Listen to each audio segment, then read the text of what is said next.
Welcome to another episode of SummitCast. In today's show, we're going to be talking some more about the human trafficking problem. And specifically today, we're going to be talking about how this relates to the porn industry. And we have Mary Kehoe back with us again. So, stay tuned.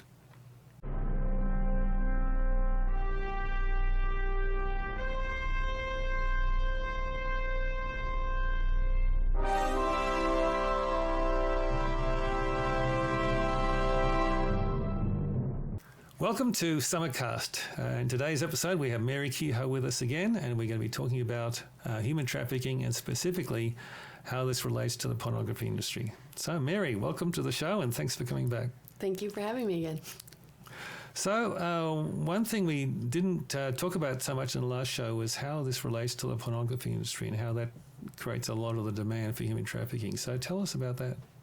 Yeah, so, there's a lot of money in the porn industry. So this is something that is not talked about as much by most people because they don't know about it because of the marketing that the porn companies have put a lot of money into changing the narrative, So the narrative right now is more towards, porn's just another form of entertainment and it's, whatever adults want to do with themselves and each other. That's empowering and things yeah, like that. It's a sexual positive, situation. And unfortunately, that is not really the case. There's especially, with Pornhub, they just took down millions of videos that were proven to be trafficking, proven to that it was either a rape or a trafficking situation. And yes, great, they've taken it down, but those had been up there for how long? And people had been telling them for how long? And nothing was done. And, was that all of them? Was there still more?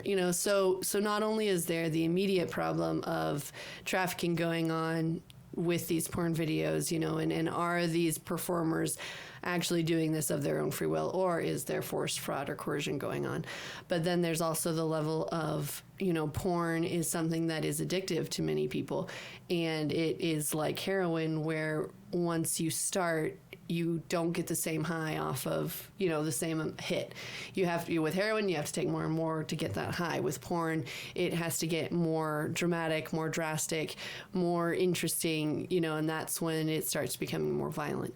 So you have a lot of men and women who are then their brains, the actual neuron pathways of their brains are changing.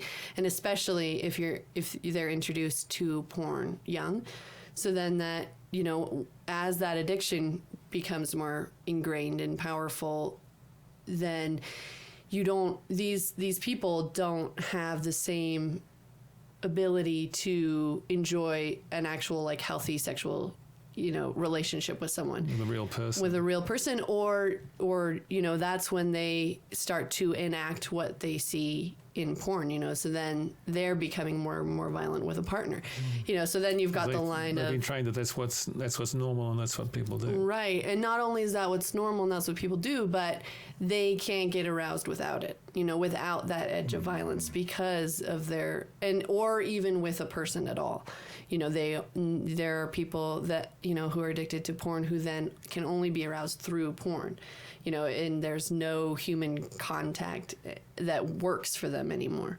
And then the situation becomes really dangerous when you bring children into this situation because, the whole line of, oh, but they're two consenting adults, so it's fine. They're doing what they want to do. If they want to get a little violent with each other, that's up to them. But when you have 7-year-old boys watching porn, violent porn, which is the average age now of when a boy is introduced to porn is 7 years old.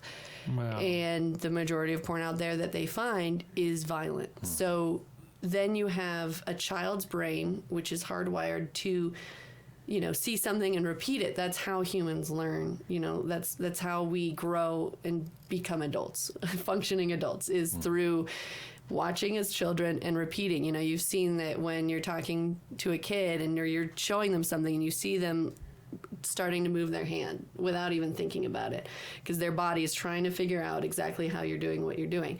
So then when you have a child watching porn, that same process kicks in.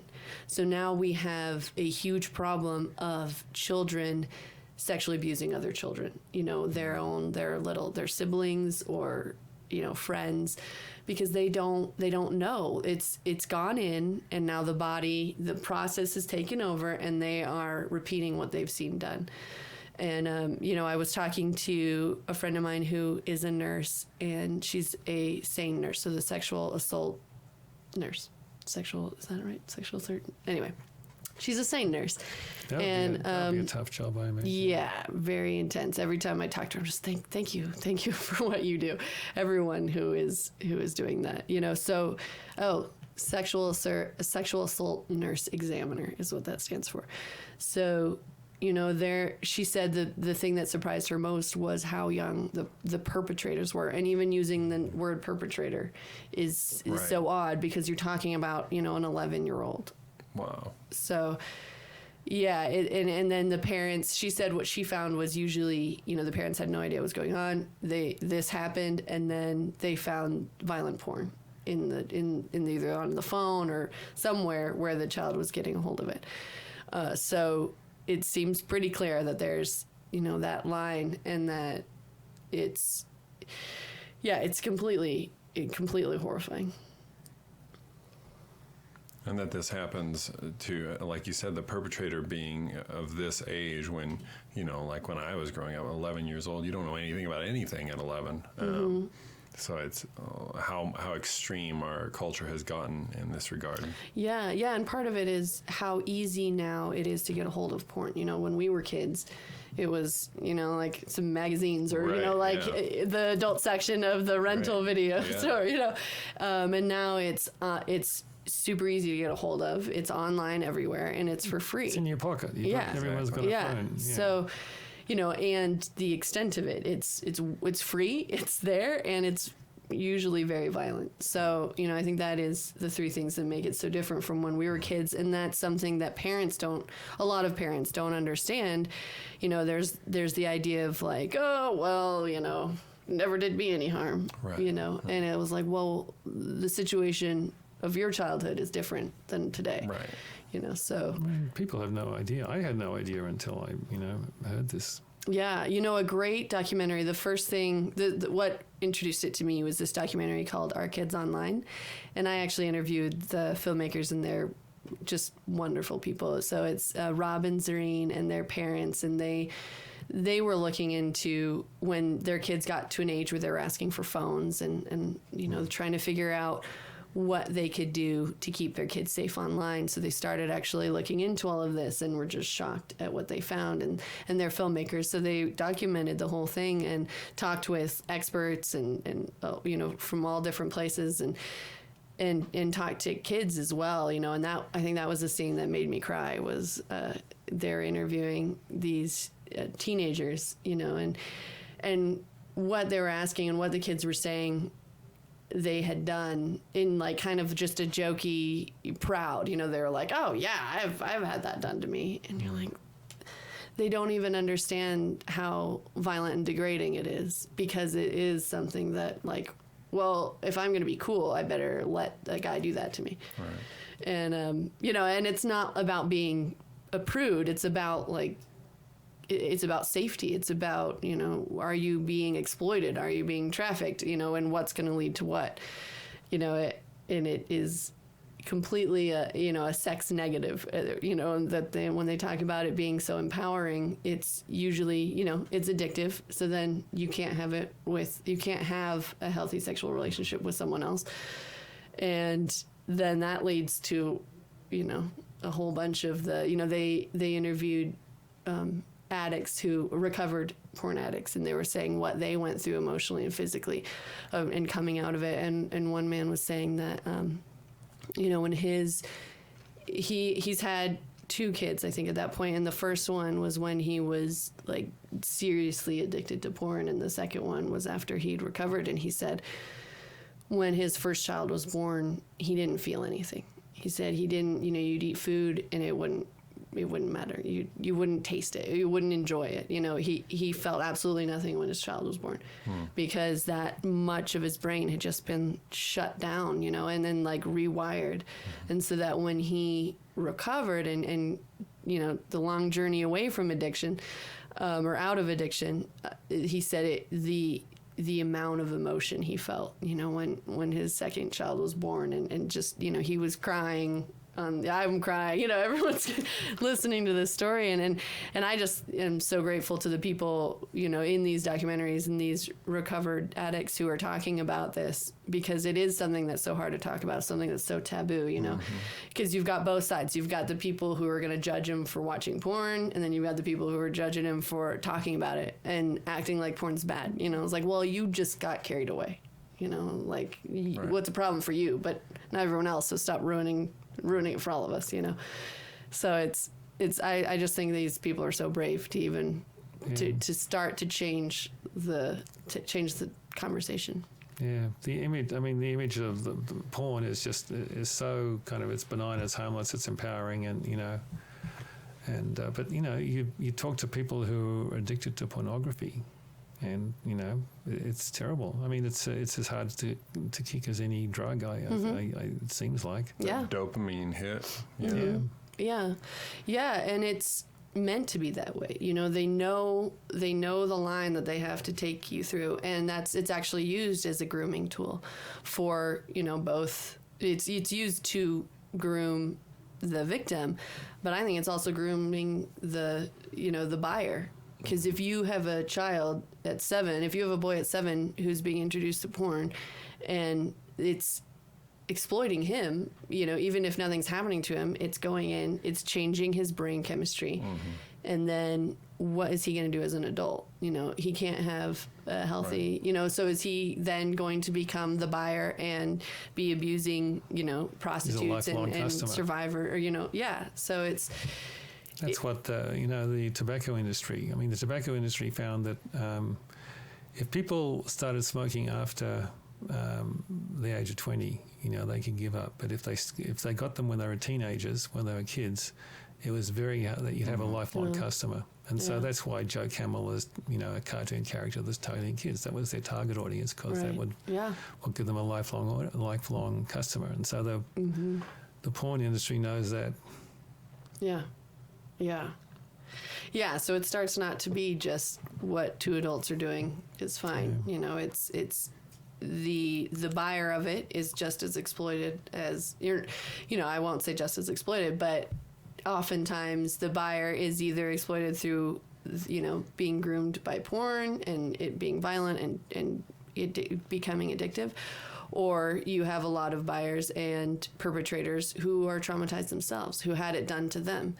So, you know, I think the prevention has to look at healing, not only for, as we were saying last time, you know, healing for the trauma for victims and potential victims, but also healing the trauma for the potential perpetrator.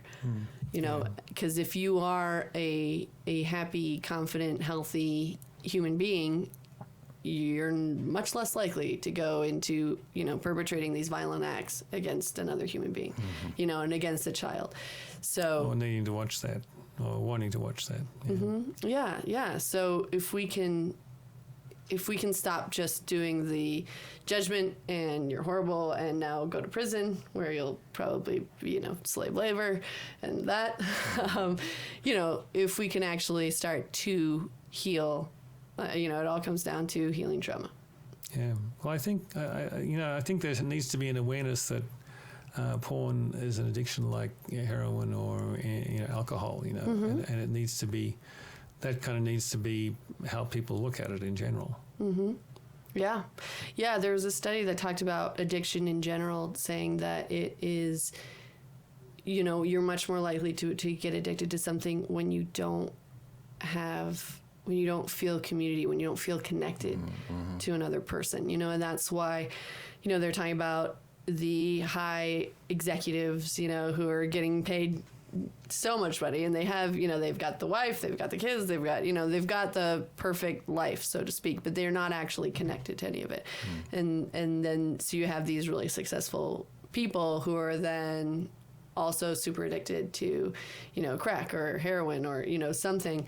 And then, and then you've got it on the other side of people who in poverty and desperate situations who also don't have that human connection. And then they're more likely to fall into an addiction of some kind. And I was talking to one survivor, and she was saying she sees addiction as something that is saving your life until you can deal with the trauma that you went through. Because if it's take that drink or end your life, it's better to take that drink. But it's kind of like that. It's a Band-Aid that will last you. It's something that could also kill you in the longer run. But if you can't face the trauma that you've gone through, usually that's when you're getting addicted to something to feed that until you're strong enough to turn around and face it. So that's the moment. That's the important part, is making sure people are strong enough to face it, to heal it. And then when you heal the trauma, then the addiction is also healed. I mean, actually, it seems to me like that might be more for a chemical addiction, but porn seems like it's maybe a little bit different because, sex is something that's part of life and, the survival of the species and so on. So it's something that's kind of, in a sense, hardwired into everybody, whereas, heroin isn't in the same way, Yeah, I think it can be true for any addiction, and it's kind of like how we get addicted to something is different, because you're right, that is something that is more, heroin is something that you could go your whole life without having. I mean, I guess sex is too, but biologically you're less likely. For the survival of species, some people have to, The world must be people. We won't last much longer. If everyone, I'm not addicted to sex. Done. Yes. So I think, but if you have a sense of connection and community and love and all of that, you're less likely to get addicted to it. So it is something that is, biologically more, needed in everyone's lives, but it's not an addiction until, something switches. Yeah. Well, I think, in one sense, pornography isn't needed, people Right. having sex to have children is needed, but this pornography thing is a very recent invention. It's a kind of this incredible experiment in human behavior, which has come into a place in the last 100 years or something. Yeah. I think it's, the difference between a healthy sexual relationship and not is when you are treating the other person as a thing. If you are, because I think you and can that's have pornography. That's by definition what it is. There's no Right, relationship with exactly. this other person on the other side of the screen. Right, exactly. And I think it can be just as bad as the, they talk about like this is going into like date rape and things like that, where it's as soon as you take the human connection out of it, as soon as you don't see that other person as a person who's, who matters, then that's when it starts to spiral. And pornography teaches people to treat others that way, because that's what you see in the porn. Yeah, there's a lot of women degradation. There's a lot of racism in porn. There's a lot of sexism, racism. All the bad isms are there being portrayed, and for some reason it's okay because it's, I don't know, porn. So it's fine if it's there. I think more because it's that taboo subject where we just don't talk about it. Right, yeah.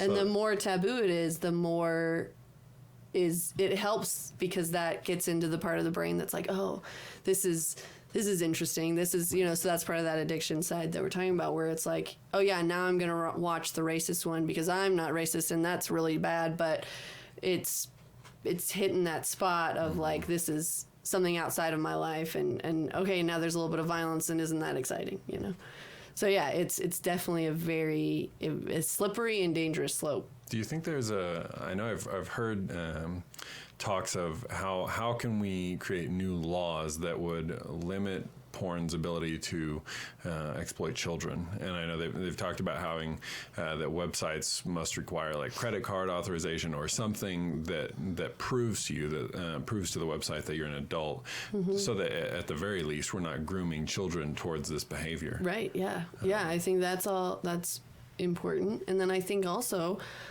right now it's in the courts to try to take away the protection, because right now you've got these big businesses that can't be sued. If sexual abuse material is then posted on your website and you can't be sued by the victim. So Section 230 protections for same thing as YouTube. The tech company, YouTube, Right. Facebook, etc. Right. So, I think that's a huge one, because then if victims can then sue the company that allowed this video to be put onto their website, they're going to be, once they start losing money, that's when they're going to change about the money. Yeah. Well, and wasn't that what happened with Pornhub specifically? It was that Visa and MasterCard said, people we're started, not going to process your credit cards anymore. Yeah.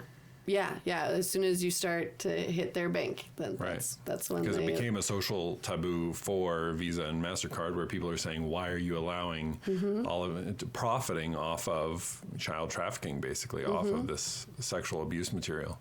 Yeah, and there were a lot of nonprofits involved in fighting for that, and I know a lot of them got, there's the NCOSE, which is the National Organization for National something. Anyway, it's against child exploitation, and I know they were really fighting that fight and were being demonized by any media that the porn industry could convince to say, they're just being called, prudes and you're anti-sex and you're super strict and you're a Puritan and all this, anything that they could throw at them to make them seem uncool. So it was really nice when they had that victory. To question their motives. Right. And if you can't attack the message, you attack the messenger. You smear them so that nobody will listen to what they're saying. So if we could have new laws that would, what would be your the best way you could see forward that the government could be involved in this? Yeah, I mean, that's a hard one. I like to think about it in terms of culture and community rather than government, because I think you can outlaw something, and if you don't change what's going on underneath, so yes, I think there's a lot of, what we were just talking about, there's a lot of things the government can do to limit the power, but if people themselves aren't aware of the problem, and culture isn't aware of the problem and trying to protect children and protect these vulnerable populations, there's only so much the government can do, Right. So if the laws kind of get out of ahead of what community standards are, it's not going to work. Right. One thing that seems like it's led to this is the courts, in past decades have taken a very expansive view of the First Amendment. And in allowing, pornography to get more,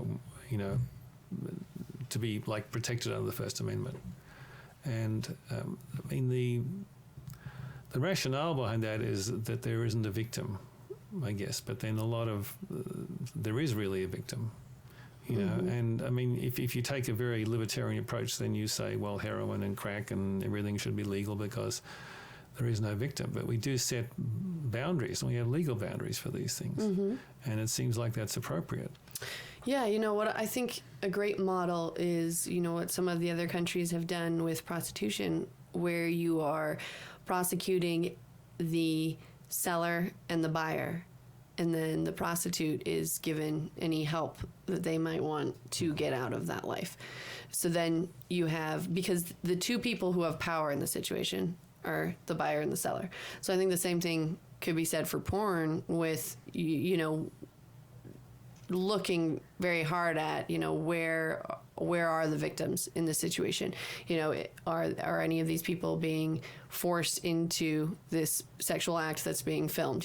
Is this trafficking? Is this not? And really focusing on that. But then also, once you have focused on that, prosecuting the buyer and the seller. Because if you know that I'm if and they are doing that with child abuse material. If you have that in your possession, it is illegal. You cannot have that, and you will be prosecuted. So the more of that, the more stringent we get in that sense. So even for the people who don't understand the moral reasons why that's a horrible thing to do, at least they know that if they get caught, there will be consequences. And so, with trafficking and porn, the more we can focus on who has the power to do something about it, is the seller and the buyer, the more we prosecute them, I think, is the sooner we'll see a change. Yeah. One thing that occurs to me every now and then is that, the tech companies are taking such an aggressive stance on regulating, speech in so many different areas, whether it's about COVID. Our last video got taken down from YouTube because we talked about vaccinations. I mean, they're very aggressive, and political views I don't like, but then they're extremely permissive about porn, and even and their rationale for these other things banning them is because it's hurting people.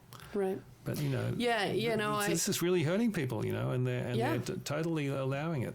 Yeah, I think it is a very clear example when you see those, on any of them, you see the little warning that automatically shows up of, check for real information about COVID or about vaccines or whatever it is. If a platform can do that, then why is the same platform then not catching child abuse material that's being posted? Mm-hmm. If that kind of technology exists to automatically you have something finding it, why can't you find this? Right. It's got to be the will to do it, hasn't there? Mm-hmm. What's it going to take? I mean, political pressure on those companies? Or? Yeah, I think it's the same thing we're saying. I think the consumers, I think once they realize they'll lose money because people are aware of this going on, that's when they'll change. Mm-hmm.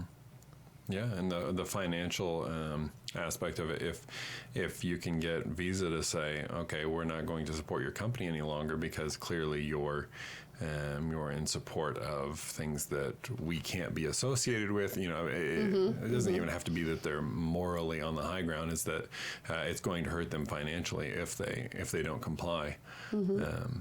It can be an effective tactic, I think. Mm-hmm. Yeah. We just have to get enough people doing it. Yeah, absolutely. So are there resources that if people, have an addiction to porn, or if they know people who are there resources that they can go to? Yes. For parents, I think a great resource is that documentary, Our Kids Online. So that's... We'll put a link to that in the description. ourkidsonline.info. So that one is really great, eye-opening, and they give a lot of resources in that film for parents of trying to, figure out how best to keep your kids safe.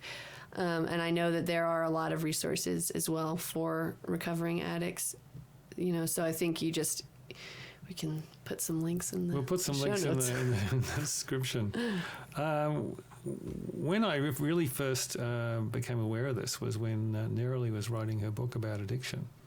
And she had kind of had some good material but needed kind of something to pull it together. And then she was sitting on an airplane on a flight next to someone, and they got talking, and he had a porn addiction, and she was describing he was describing what it took to kind of sell free for that. I mean, it basically nearly destroyed his life. Mm-hmm.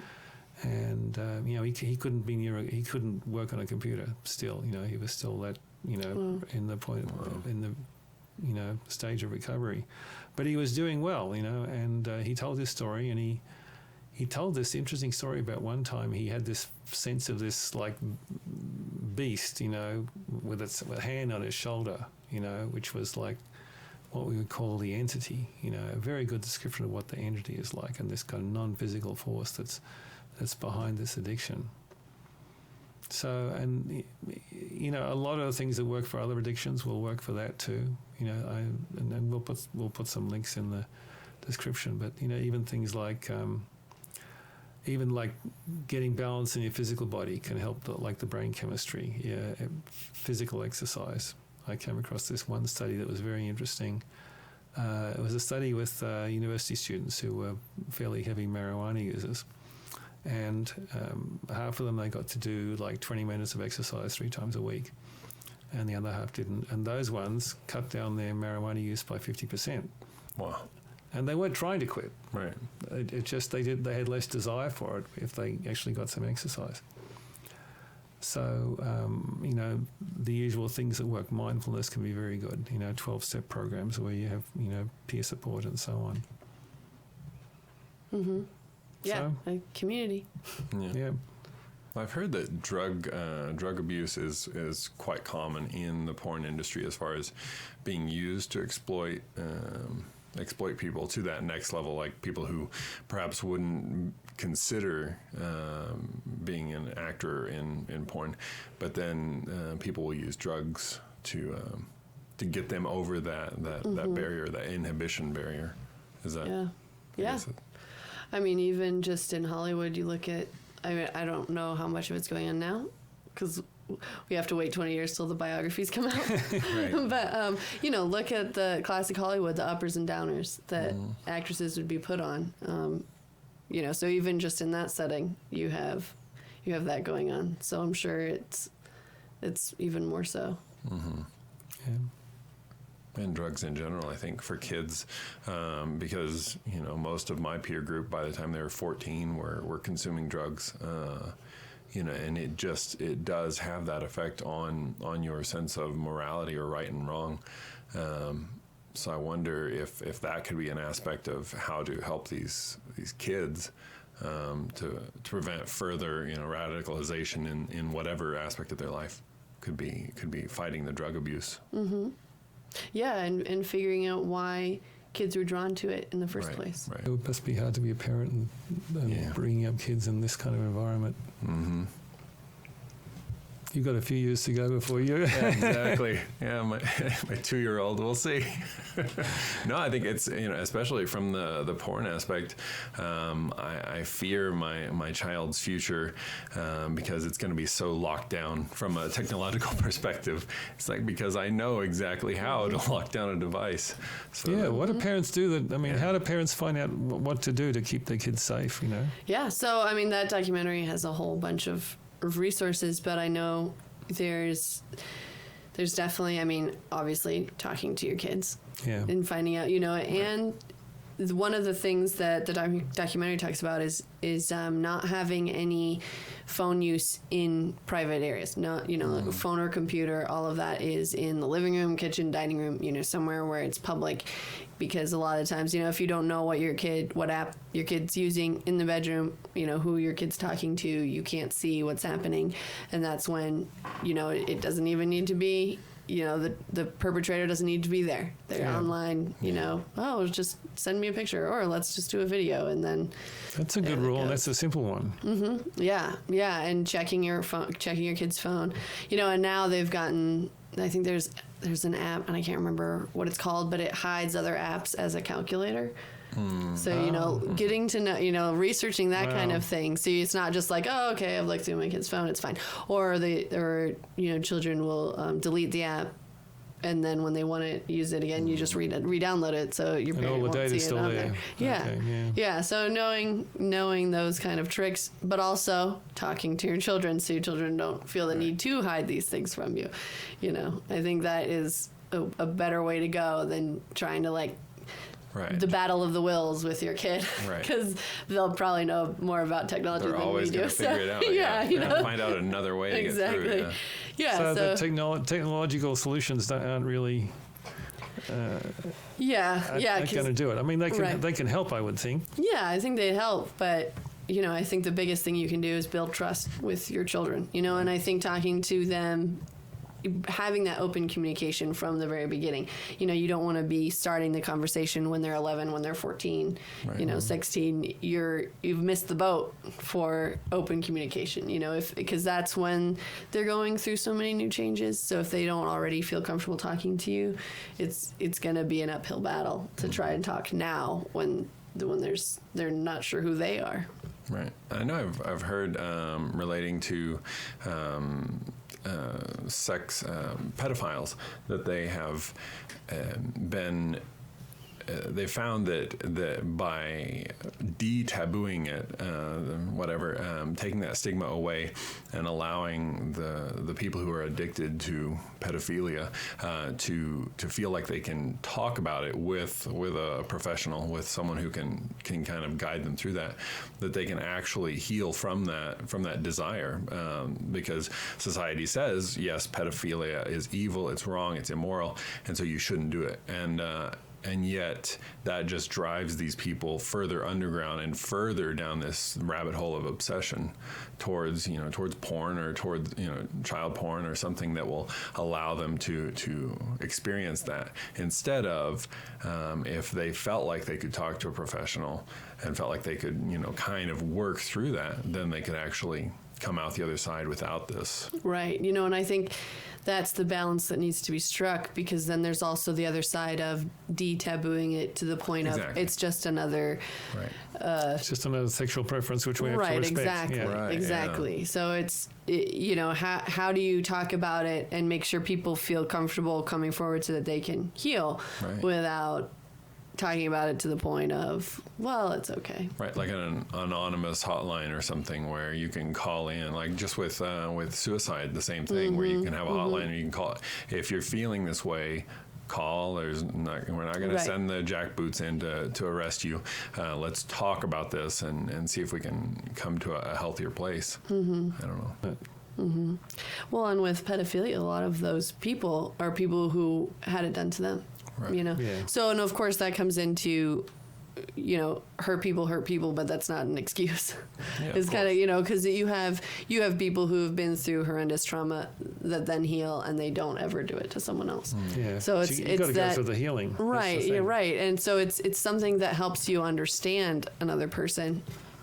And okay, let's open up a space for healing, but not, well, all right, you were traumatized and so that's just the way you'll be for the rest of your life. Right. I'm sorry for you, or I'm sorry for everyone else. It's something that everyone can heal from.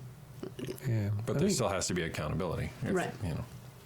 Yeah, and there needs to be kind of good resources available for people, to get that healing, which I think is probably not always available. Yeah. I've heard of a couple groups, and I can't think of them, but because it is such a taboo thing. It is definitely, I think, harder for people to find help for that.